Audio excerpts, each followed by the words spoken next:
Hi friends, good morning. எல்லாருக்கும் happy republic டே. இன்னைக்கு நம்ம எந்த வண்டி பார்க்க போகிறோம்னா, இது வந்து ஒரு 1989 ஸ்டாண்டர்ட் புல்லட் சிங்கிள் ஓனர் வண்டி. சரிங்களா?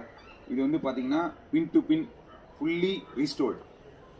Engine, gear box, painting, alloys, plate alloys போட்டிருக்கோம், டியூப்லெஸ் டயர் போட்டிருக்கோம், டிஸ்க்கு கம்ப்ளீட்லி ரீஸ்டோர்டு. ஃபுல்லாக டிஸ்மேண்டில் பண்ணி சாண்ட் பிளாஸ்டிங் பண்ணி எல்லாமே பண்ணியிருக்கோம். பாடி பார்ட்ஸ் பார்த்தீங்கன்னா மேட் க்ரீனு, இன்ஜின் கேஸ் எல்லாமே பிளாக். இந்த வண்டி வந்து நம்ம ஒர்க்கு ஸ்டார்ட் பண்ணும் போதே இந்த வண்டிக்கு நான் பேர் வச்சுருவேன் எப்போவுமே. என்னோடய வண்டிக்கு, இந்த வண்டிக்கு வந்து என்ஐ இருந்தார், ஏகே சார் ஓட்டிருப்பார். ஸோ அந்த இன்ஃப்ளூயன்ஸில் இந்த வண்டிக்கு நான் என்ஐ இருந்தாலும் நேம் வச்சுருக்கேன்.